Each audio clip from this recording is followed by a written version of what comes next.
to do session 2 of Mark Hunter's History of First Lutheran. So without further ado, I'll turn it over to Mark. Welcome.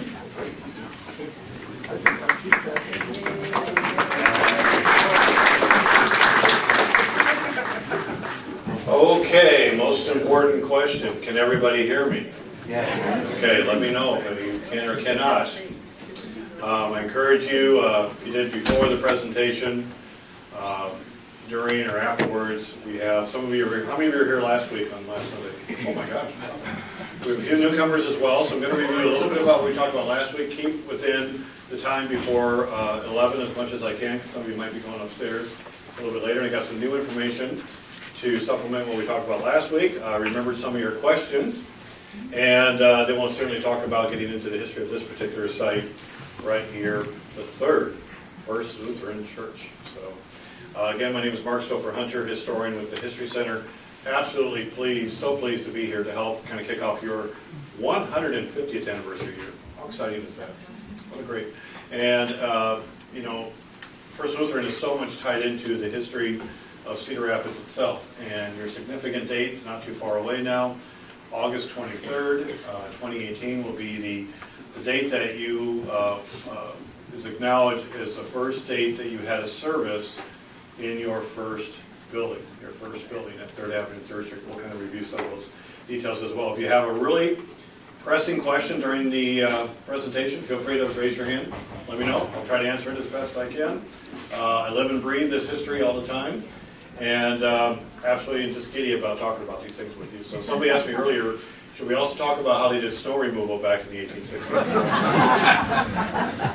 I would guess that church members made perhaps a more determined effort to get to services in 1868 in the snow than they might today in 2018. I'm just kind of putting that out there. It helped that Cedar Rapids is only 10 blocks long, and everybody can pretty much walk to church. So basically, if you could walk, you were pretty much expected at church, even in the deepest of blizzards in Cedar Rapids. That is a historic fact. Because everyone's living within a certain 10, 12 block radius, you really have no excuse to not walk there. Just put on your snowshoes and away you go. Can everyone still hear me okay? Okay, good. All right. All right, back to the beginning again. Just to kind of reiterate a little bit what we said last week. First Lutheran was organizing along with many of the other early churches in Cedar Rapids. A big part of what Cedar Rapids and any major community like Cedar Rapids was striving for, the whole package of what makes a great community. So it wasn't enough just to get the jobs started, like the early mills and the first storefronts and the first factories. It was all about getting the social structure of the community built up.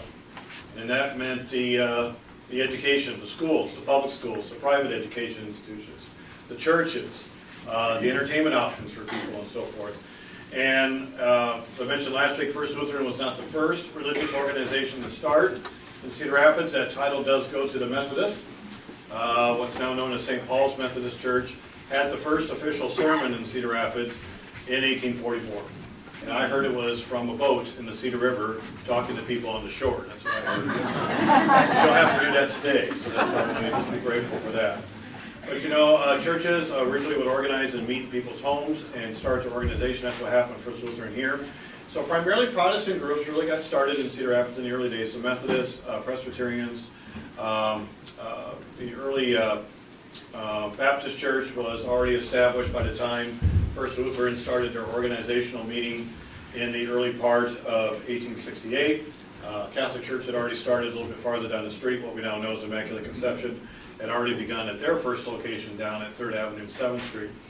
So for those of you who were here last week, this is a picture of the home, the famous home of Jacob and Mrs. Hart, who had a beautiful brick house here on 5th Avenue, southeast between 1st Street and 2nd Street. So today this is where there's a church downtown called Veritas, I don't know if I'm pronouncing that right. And that was formerly the Noran Company, Intermec, and then before that the Nash Finch Warehouse. So everything about First Lutheran started here. They had their first organizational meeting here in the early part of 1868.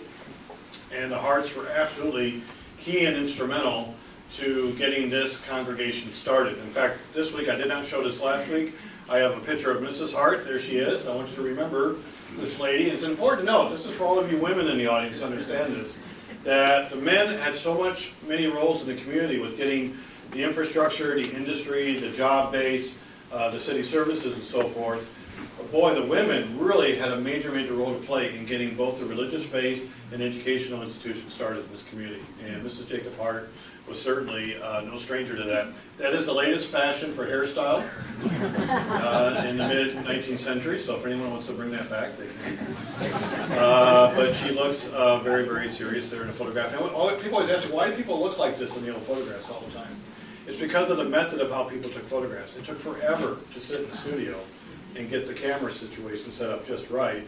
So if you're sitting in there for an hour or two, you're going to look like this too. Instagram and our cell phone pictures today, we don't know how lucky we are today. We can smile right away because we know that picture's done in about 2 seconds. And so it was, that's probably why they did it like that. So remember her, I'm going to show you another picture of her later tonight in the presentation. She lived long enough to see the beginning of this building that we're in right here. Did you know that? The woman who helped start everything in the Jacob Hart home lived long enough to see all 3 buildings. That's a pretty cool thing. It's a pretty cool thing. All right, of course, another image of the first pastor here, Cephas Baird, who was present at the first service on August 23rd, 1868, where it all began. And I want to clarify something from last week. Talked about how most churches would have their early services before they could afford to build their own structure.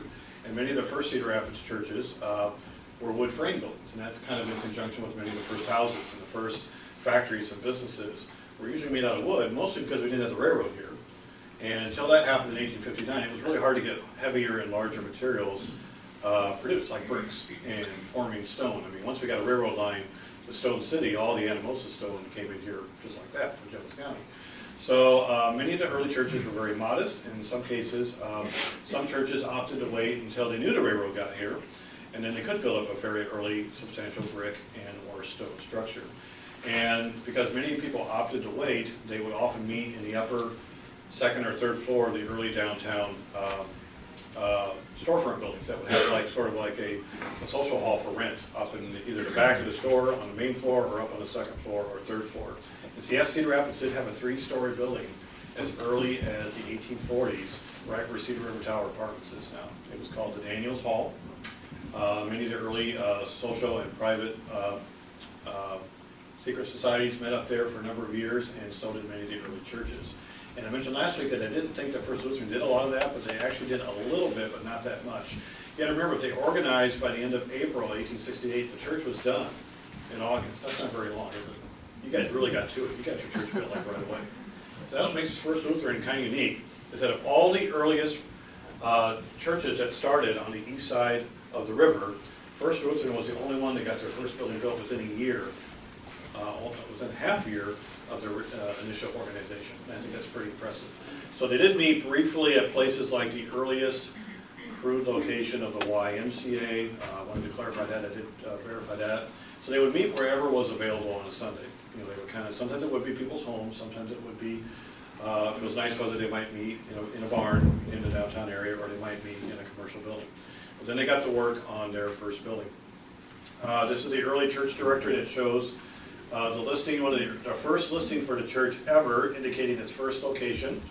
I'm pointing over here, Evangelical Lutheran is what it was referred to as. It's not the name we have now, of course. Church, northeast corner of Adams and Market Street. There's the Reverend's name, Reverend Baird, pastor.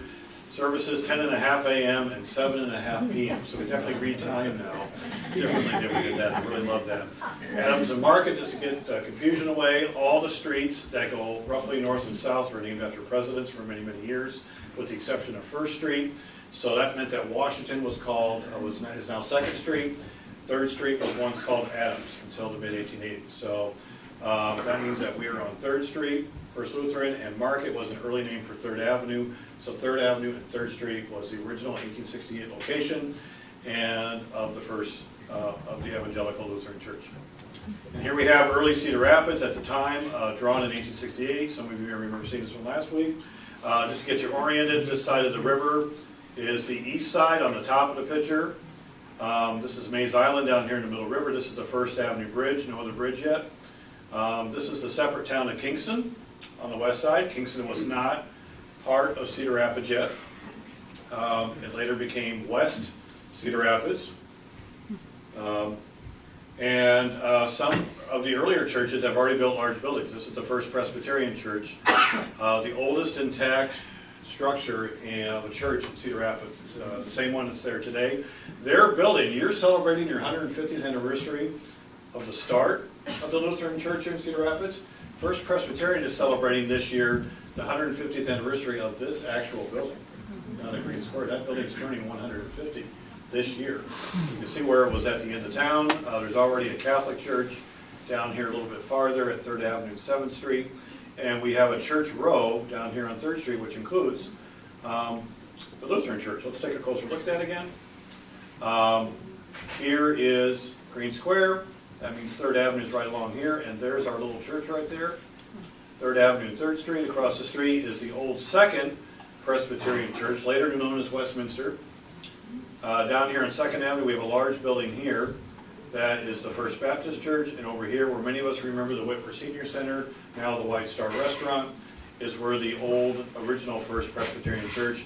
It's still standing, but they've already moved into their new building here, and that's where they had a little building called Little Muddy. Now this building here is not a church, it's a large railroad office building called the Blair Building, which was critical to the incredible railroad development success of Cedar Rapids. We were kind of a headquarters for railroad corporate offices here in the 1860s. And this is our train line, of course, going through downtown. But look how small Cedar Rapids is.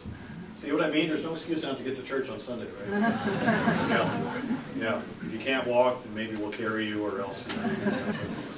Yeah, no reason to not get to church in the early days. So it's only 2 blocks away from the edge of town right here. It really is amazing to think about. And every time a new building went up, a new church went up, it was really emphasized in the city development. I mean, they would put out the local business leaders would put out new material off, saying now we have 10 fine religious edifices, wonderful, wonderful structures and so forth. So they were more than happy. And of course, it's really tied into building up of the social and moral character of Cedar Rapids. Churches were very important for that.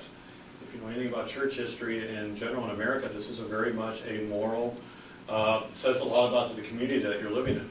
And, the earliest colleges and universities in this country were all church-based. For Coe College was based in the Presbyterian Church here in Cedar Rapids, and the idea was that the more religious institutions you have, and the more people in your community that are attending religious services, says a lot